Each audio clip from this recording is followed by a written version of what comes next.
Welcome to the fifth and final episode of Character Unlocked. We are here at the biggest arcade in the Netherlands. This is the Nationaal Videogame Museum, where you can play games but also enjoy all knowledge of video gaming and arcade gaming. I'm going to show you how big this venue is. You won't believe it. Let's go! Hey!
The Nationaal Videogame Museum in the Netherlands started out like 7 years ago. Before that, it was my hobby, and with a couple of friends, we came together and we wanted to have an arcade like we used to have in the Netherlands. And from that idea, we just went on and rented a place and threw in some arcade machines, started tinkering with them, and grew so much, and we saw that a lot of people were really attracted to it and were like longing to have it back. From that part on, I took over and I said, well, okay, I want to make a business out of it, and I want to make a museum, want to give the people that nostalgic feeling back again. I started talking with local government in Zoetermeer. Well, we decided to start like a pilot museum here in the Stadshart of Zoetermeer, just in the city center. And this is an old V&D, because all the V&Ds, they are bankrupt now, so there were big empty spaces. And we said, okay, let's start the museum in the city center, see what happens. And this is the result. It was a huge success. We drew like 45,000 visitors the first year of the pilot, and we finished the second year at the end of 2019. The big goal of it is to create a video game museum that has all the elements of video games. Every element should be in there. It should be like amusement, education, information, a big venue where people could have like game launches, esports.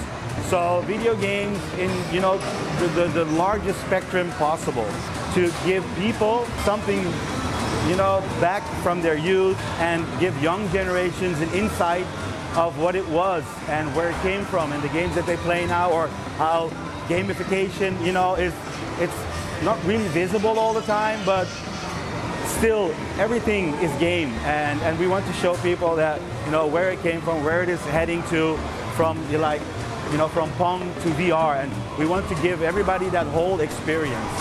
Just like any other museum, they have a gift shop. So as you walk in, pay your ticket, you can buy all these little cute merchandise products like t-shirts. But as you walk further into the venue, where the museum starts, you have these little cute areas like this, for instance. This shows you this was my room when I was younger. You have this 70s vibe, and with that, of course, the games from that era. So to prevent you from wanting to beat up the game, you have all these instructions on how to play the game alongside with the information. So that's nice. Load game. Okay, that's nice, that's nice. We've seen a little bit of the museum. All these little cute little corners, and then you walk around this corner and it's like Holy f***! What is this?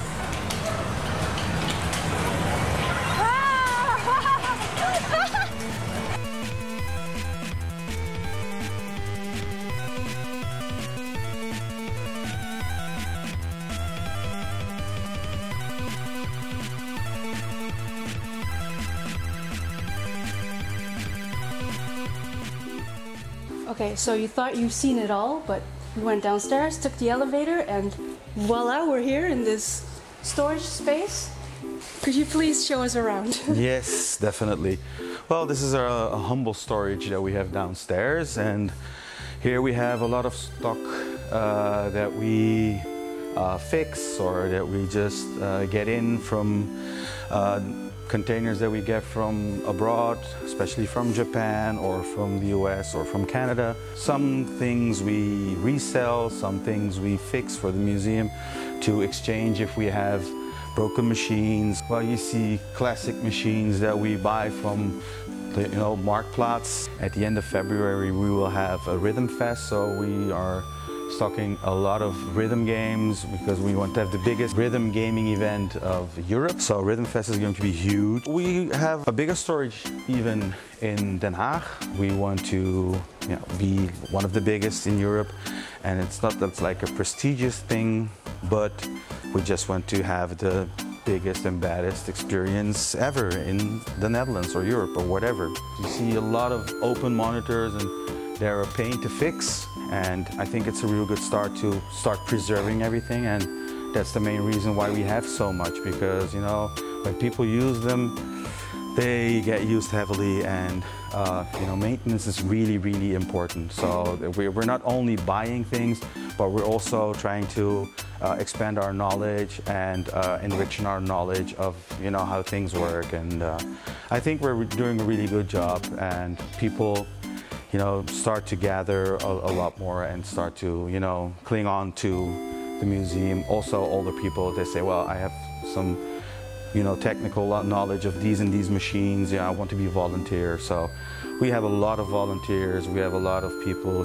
want to be a part of the whole adventure, and that's really great, Awesome. So this what do we have here? Yeah, what do we have here? This is our technical department. It's in the back.